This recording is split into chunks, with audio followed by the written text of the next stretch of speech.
Morning everyone. আপনারা দেখছেন আমি রুমের মধ্যে রয়েছি। অ্যাকচুয়ালি আজকে আমার তারাপীঠ ভ্রমণের লাস্ট ডেট এবং ভোর 4টে উঠে আমি চলে গেছিলাম পুজো দেওয়ার জন্য। 4:30 গিয়ে লাইন দিই এবং 6:15-র মধ্যে আমার পুজো কমপ্লিট হয়ে যায় জেনারেল লাইনে।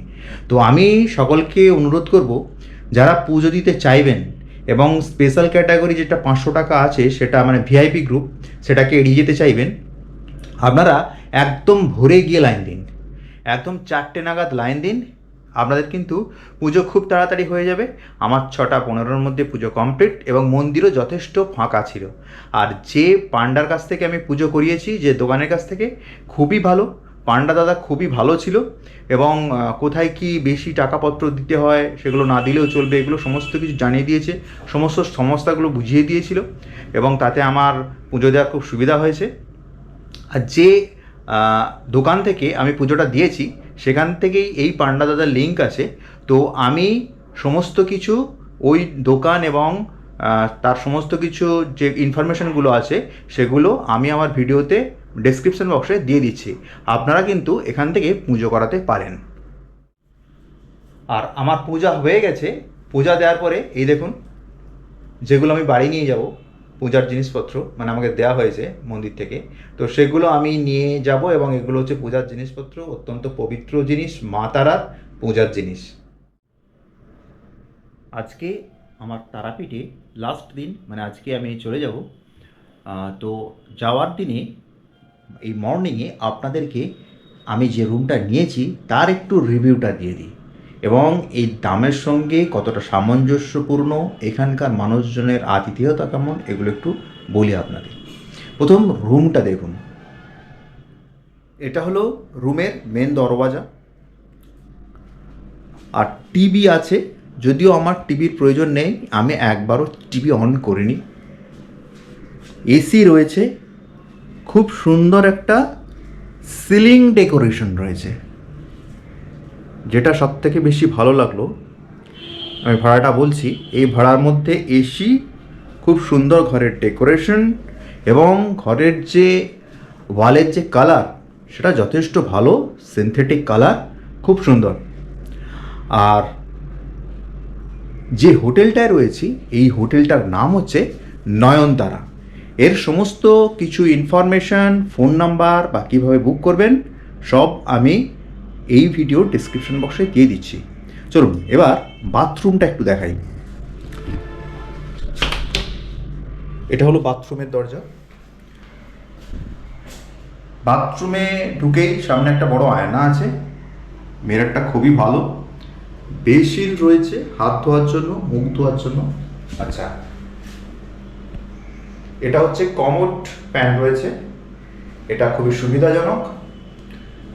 আর শাওয়ার তো রয়েছেই, স্নান করার জন্য একটা কল রয়েছে এবং গিজার রয়েছে। এই দেখুন, গিজার এবং এসি ওখান থেকে, মানে যেখান থেকে রিসেপশন আছে ওখান থেকে এটা অনের বন্দোবস্ত হয়।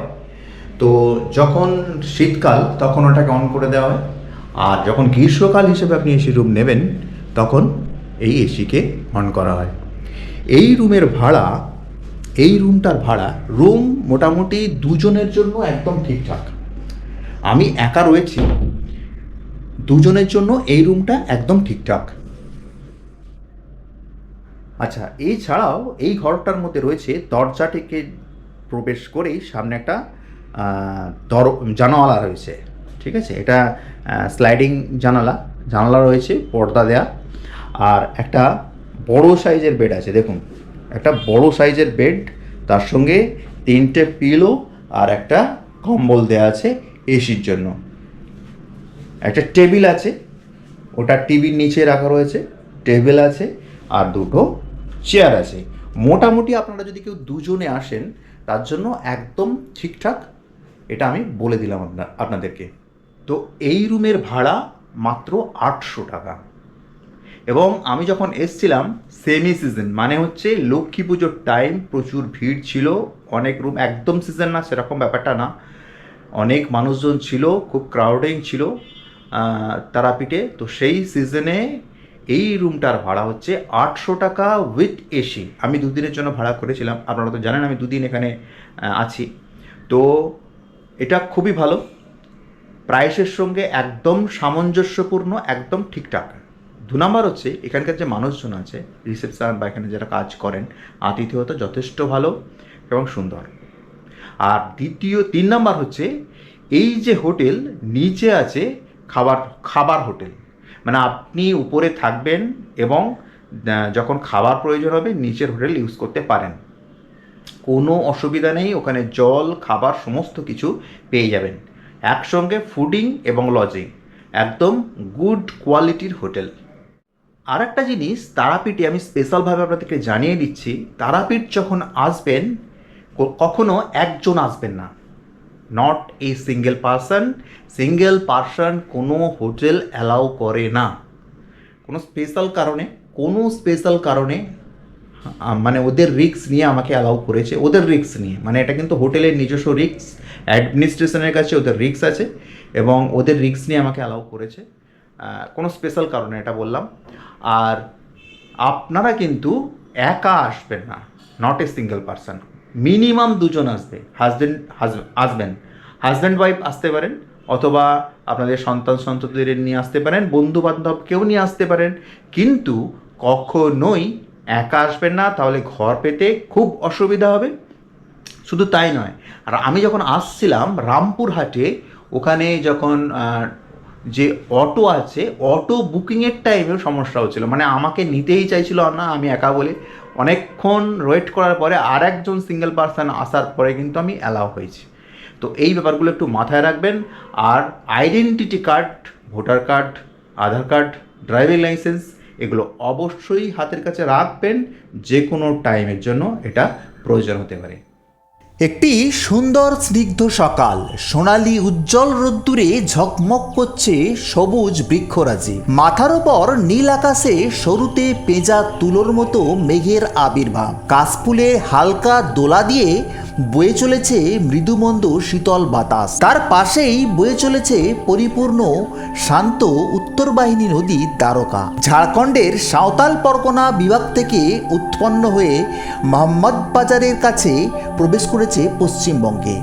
এরপর বীরভূম জেলার দেউচা, ময়ূরেশ্বর ও রামপুরহাট হয়ে প্রবেশ করেছে মুর্শিদাবাদ জেলায় এবং অবশেষে ভাগীরথী নদীতে পতিত হয়েছে, অর্থাৎ দ্বারকা হলো ভাগীরথী নদীর উপনদী। আর এই নদীর তীরে যেমন রয়েছে তারাপীঠ, তেমনই রয়েছে দ্বারবাসিনী নামক আরেকটি ধর্মীয় ও পর্যটন কেন্দ্র। তবে দ্বারকা কিন্তু নদী নয়, দ্বারকা হলো নদ। বামিনী, কুলিয়া, ঘাড়মোড়া, চীনা ইত্যাদি কয়েকটি ছোট নদী হলো এর উপনদী। তারাপীঠে আজকে আমার শেষ দিনে, মানে আজকে আমার চলে যাওয়ার দিন তারাপীঠ থেকে। তো ভোরবেলায় পুজো দেওয়ার পরে আমি আবারও চলে এসেছি মুন্ডমালিনী আশ্রমের সেই ঘাটে। কাল সন্ধ্যায় এসেছিলাম, অনেক ভিডিও তো আপনাদেরকে কালকে দেখিয়েছি, আরতি দেখিয়েছি। তো কালকে সন্ধ্যায় আসার পরে আমার জায়গাটা এত ভালো লেগেছে, মানে এত ভালো লেগেছে, মর্নিং হওয়ার পরে পুজো দেওয়া কমপ্লিট হওয়ার পরই চলে এসেছি আমি আবারও সেই জায়গাটা। কিছুক্ষণ এখানে থাকবো, থাকার পরে চলুন এবার এই মুন্ডমালিনী রোডের উপরে যে হোটেলগুলো রয়েছে সেগুলো একটু আপনাদেরকে দেখাবো। আর এই হোটেলগুলোর সমস্ত ইনফরমেশান, মানে হোটেলের নাম, অ্যাড্রেস আর ফোন নাম্বার, কীভাবে বুক করবেন, সমস্ত ইনফরমেশানই আমি এই ভিডিওর ডেসক্রিপশন বক্সে দিয়ে দিচ্ছি। তাহলে চলুন একটু ঘুরে দেখা যাক। আবার মুন্ডমালিনী আশ্রমটা তো ঘুরে দেখেছি, এবার দ্বারকা নদীকে একটু ভালো করে দেখি। কাল সন্ধ্যাবেলায় দ্বারকা নদীকে ভালো করে দেখাই হয়নি। আর এই সেই বিখ্যাত দ্বারকা নদী, সেই পূর্ণ নদী, যে নদী প্রচুর ইতিহাসের সাক্ষী, সাক্ষী তারামায়ের উৎপত্তির, সাক্ষী বামদেবের, আরও অনেক কিছুর সাক্ষী এই নদী। যুগ যুগ ধরে একই রকমভাবে বয়ে চলেছে, আর স্রোত যথেষ্ট বেশি স্রোত রয়েছে। দেখুন, তারাপীঠ, তারামায়ের লীলা, বামদেবের সঙ্গে দ্বারকা নামের প্রচার হলেও এই নদের আরেকটি নাম রয়েছে, নাম বাবলা। এই নদীর পাশে কত যে সিদ্ধ পীঠ রয়েছে তা অকল্পনীয়। ইতিহাসের পাতা খুললেই বোঝা যায় একটা সময় ছিল যখন এই নদী বয়ে যেত ভীষণ জঙ্গলের মধ্যে দিয়ে, আর তখনই গড়ে উঠেছে অনেক অনেক সতীপীঠ, অনেক তীর্থ, অনেক শক্তিপীঠ। কত সাধক যে সাধনা করে গেছেন এই নদীর পারে তা অকল্পনীয়। যদি তারাপীঠের মধ্যেও আপনি প্রকৃতিকে খুঁজতে চান, তাহলে আমি বলবো একদম মর্নিংয়ে এই মুন্ডমালিনী তলায় একবার আসুন। শান্ত স্নিগ্ধ প্রকৃতি, আশ্রম প্রকৃতিও তাই, আর তার পাশে বয়ে চলেছে এই পুণ্য নদী দ্বারকা। মোটামুটি খানিকটা মনকে পুষিয়ে নেওয়ার চেষ্টা করলাম এই দ্বারকার তীরে এসে। কালকে সন্ধ্যাবেলায় যেসব জিনিস দেখা হয়নি বা দ্বারকাকে সেভাবে দেখা হয়নি, তার জন্য আবার ছুটে এসেছি। তো চলুন এবার আপনাদেরকে হোটেল রিভিউগুলো একটু দিই। সব হোটেলগুলোই কিন্তু যেগুলো দেখাবো আমি, সেগুলো মুন্ডমালিনী রোডের ওপরে। আর আমি আপনাদেরকে সাজেস্ট করব, আপনারা যদি তারাপীঠ আসেন, যদি বামদেবের অথবা তারামায়ের প্রতি শ্রদ্ধা নিবেদনের জন্য এবং সেই মনস্কতা নিয়ে আসেন, ছোট বাবার এই আশ্রম মুন্ডমালিনী তলার প্রতি সেই শ্রদ্ধা, সেই মনস্কতা নিয়ে আসেন, তাহলে আপনারা অবশ্যই এই মুন্ডমালিনী রোডের উপরেই হোটেল ভাড়া নেওয়ার চেষ্টা করুন। আর এটা কেন বলছি, এটা জানার জন্য ভিডিওটা কন্টিনিউ করুন। এখন মুন্ডমালিনী তলা থেকে হেঁটে আস্তে আস্তে পথেই পড়লো এই ছোট বাবার মন্দিরে যাওয়ার বা আশ্রমে যাওয়ার এই গেটটা। আপনাদেরকে তো দেখিয়েছি যে মুন্ডমালিনী তলার থেকে যে আশ্রমে প্রবেশের রাস্তা রয়েছে, তো এই গেট দিয়েও কিন্তু এই আশ্রমে প্রবেশ করা যায়। এটা দেখালাম আপনাদের, তাহলে চলুন এবার রাস্তা বরাবর যাওয়া যাক।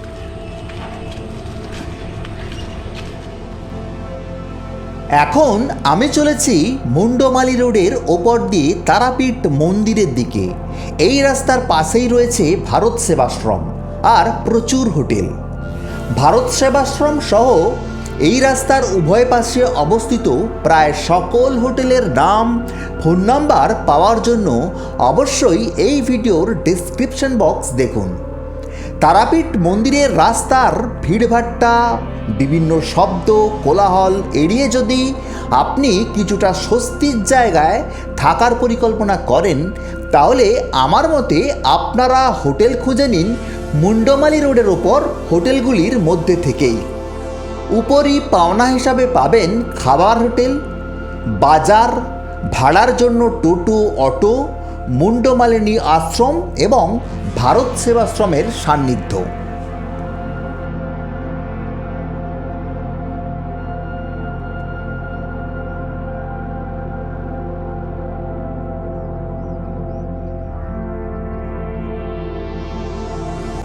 আমি এখন দাঁড়িয়ে রয়েছি তারাপীঠের এমন একটা চৌরাস্তাতে, যেখানে যার উপর দিয়ে বেরিয়ে চলে গেছে তারাপীঠ রোড। আর এই দিকে দেখুন আমার পিছনে চলে গেছে মুন্ডমালিনীর রাস্তা, আর এই দিকে গেছে মন্দিরে যাওয়ার রাস্তা। মানে এটা খুব ইম্পর্ট্যান্ট একটা জায়গা, যেখান থেকে আপনি সব কিছু অ্যাক্সেস করতে পারবেন। এই জায়গাটাকে তারাপীঠের ফুড কোর্টও বলতে পারেন, কারণ হচ্ছে এখানে দেখুন কত কিছু দোকান রয়েছে খাবারের। চপ ভাজা থেকে শুরু করে হোটেল, ফলের দোকান, কিচ্ছু বাদ নেই। আপনারা কিন্তু এখানে সমস্ত রকমের খাবার জিনিস পেয়ে যাবেন। আর আপনারা যদি এখানে রান্না করে খেতে চান, তাহলে রান্না করিয়ে খেতে চান, তাহলে কিন্তু এই হোটেলগুলোতে রান্না করে দেয়। আপনারা কিনে দিতে পারেন, কিংবা এখানে হোটেলকে বললে আপনাদের রান্নার বন্দোবস্ত বা খাবারের বন্দোবস্ত এরা করে দেবে। তারাপীঠে কোনো হোটেলে না খেয়ে যদি নিজেরা রান্না করিয়ে খেতে চান, তাহলে এই ছোট দোকানগুলোর সাহায্য নিতে পারেন, যারা রয়েছে চৌমাথার নিকটে দ্বারকার ঠিক পাশে।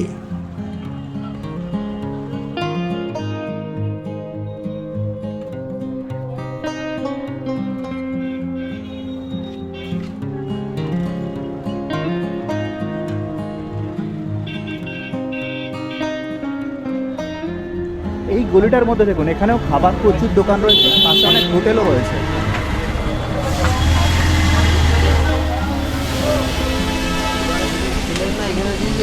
এখানে প্রচুর হোটেলও রয়েছে, তবে এই হোটেলগুলোর কিন্তু কোনো অ্যাড্রেস আমার ভিডিওতে পাবেন না। কিন্তু আপনারা খুঁজে দেখতে পারেন। এখন মুন্ডমালি রোড থেকে তারাপীঠ রোডের সমান্তরালে চলা সরু গলি রাস্তার মধ্য দিয়ে আমি চলেছি। আর এখানেও পাবেন টিফিন করার দোকান, খাবার হোটেল ও রান্না করিয়ে খাবার দোকান। এই যে পাশের দোকানগুলো দেখছেন, তার অপোজিট পাশে প্রচুর হোটেল রয়েছে। এই হোটেলগুলো কিন্তু আপনারা ট্রাই করতে পারেন এসে। এটা তারাপীঠের একদম বাজার অঞ্চল, দেখুন।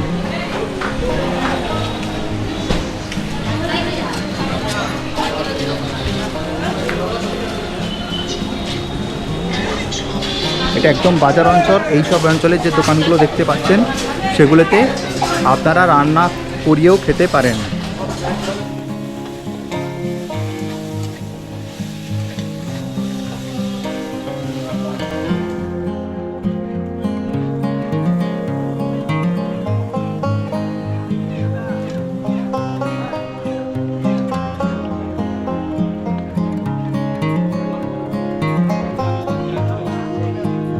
যারা বেড়াতে এসে বা ধর্মীয় বিধি পালনের উদ্দেশ্যে ফ্রুটসের খোঁজ করেন, তারা চৌমাথার পাশের এই দোকানগুলোতে পেয়ে যাবেন কলা, আপেল, লেবুর সঙ্গে কচি সুস্বাদু ডাবও। এই চৌমাথার পাশেই রয়েছে বাজার অঞ্চল। আর যে মোড়টা দেখলাম সেই মোড়টা দিয়ে স্ট্রেট চলে এলেই, মানে মুন্ডমালিনী তলা থেকে স্ট্রেট চলে এলেই হচ্ছে মন্দিরের রাস্তা। এই যে হলো মন্দিরের রাস্তা। আর এখানে দেখুন দেয়া রয়েছে, এটা মন্দিরের রাস্তা, সোজা মন্দির চলে যাচ্ছে। এখান থেকে 2 থেকে 3 মিনিট হাঁটা রাস্তা গেলেই কিন্তু আপনি মন্দির পেয়ে যাবেন। এইবার চৌমাথা পার হয়ে আমি চলে এসেছি তারাপীঠ মন্দিরে যাওয়ার রাস্তায়। চৌমাথার পাশেই পাবেন বেশ কয়েকটি খাবার হোটেল এবং সঙ্গে রয়েছে পান্তুয়া, ল্যাংচার মতো লাগোয়া স্টলও। চলুন আরও একটু এক্সপ্লোর করা যাক।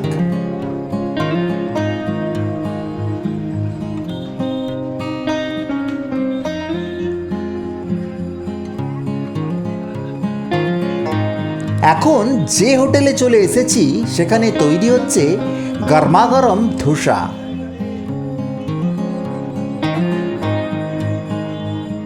এখানেও বেশ কিছু হোটেল পাবেন থাকার জন্য। রাস্তার ধারে দোকানে কন্টেনার ভর্তি এত বড় বড় রসে ডোবা ল্যাংচা দেখলে কার না জিভে জল আসে বলুন। বড় বড় ভ্রমর রঙা কালো জামুন আপনাকে রাস্তার পাশে একবার দাঁড়াতে বাধ্য করবেই। এই মন্দিরের রাস্তায় খাবার হোটেল, ল্যাংচা, পান্তুয়া, পেড়ার দোকান ছাড়াও যা আপনার মনোযোগ আকর্ষণ করবে তা হলো অজস্র বাচ্চাদের খেলনার দোকান। রাস্তার দুই পাশ প্রায় ভরিয়ে রেখেছে এই দোকানগুলো। মন্দিরের দিকে আরও কিছুটা গেলেই পাবেন খেলনার মাঝে মাঝে পিতলের পূজার বাসনপত্রের দোকান। পথে বিক্রি হতে দেখবেন টাটকা ফুলের মালা। মিষ্টির দোকানে পাবেন ল্যাংচা, পান্তুয়া, রসগোল্লা আর বিখ্যাত সেই তারাপীঠের পেড়া, যা প্রসাদ রূপেও নিয়ে যেতে পারেন বাড়ির উদ্দেশ্যে। চেখে দেখা না হলেও রং দেখে তারিফ করতেই হয়। তবে একটা কথা জানিয়ে রাখি, এখানে পেড়ার ফিক্সড কোনো মূল্য নেই। দোকান ও কোয়ালিটির বিচারে অনেক প্রকার দামের পেড়া এই অঞ্চলে পাবেন। তাই কোনো কথা না শুনে পরখ করে যাচাই করে কেনাটাই বুদ্ধিমানের কাজ বলে আমার মনে হয়। কি আপনারা কি বলেন? মা তারার ক্ষেত্রভূমি বামদেবের বিচরণ ক্ষেত্র এই তারাপীঠ ভ্রমণের শেষ লগ্নে ছোট্ট কিছু কেনাকাটার তাগিদ যদি আপনি অনুভব করেন, তাহলে তারাপীঠ বাজারের এই জায়গা হয়তো আপনাকে কিছুটা স্বস্তি দেবে। বাকিটা পরখের ব্যাপার। এখন আমি হেঁটে চলেছি মন্দির রোডের উপর দিয়ে। আর মুন্ডমালিনী তলার যে রাস্তা, সেই রাস্তার পাশে সমস্ত হোটেল এবং সব কিছু দেখানোর আপনার চেষ্টা করলাম এই ভিডিওর মাধ্যমে। আর যত কিছু খাবার এখানে পাওয়া যায়, খাবার হোটেল সমস্ত কিছু দেখানোর চেষ্টা করলাম। ভিডিওটা কেমন লাগলো অবশ্যই আপনারা কমেন্ট করে জানান। ভালো লাগলে অবশ্যই লাইক শেয়ার করুন, আর চ্যানেলে নতুন হলে সাবস্ক্রাইবটা অবশ্যই করুন। তাহলে আজকের মতো বিদায় বন্ধু, নমস্কার। 2 রাত 3 দিন তারাপীঠ ভ্রমণ শেষ করে ফিরে চললাম বাড়ির পথে। তারামায়ের চরণে অন্তরের প্রণাম নিবেদন করে ধরলাম বাড়ির পথ। বিদায় তারামা, বিদায় তারাপীঠ। সম্পূর্ণ তারাপীঠ সিরিজ আপনাদের কেমন লাগলো তা অবশ্যই কমেন্ট করে জানান। আজকের মতো বিদায় বন্ধু, নমস্কার।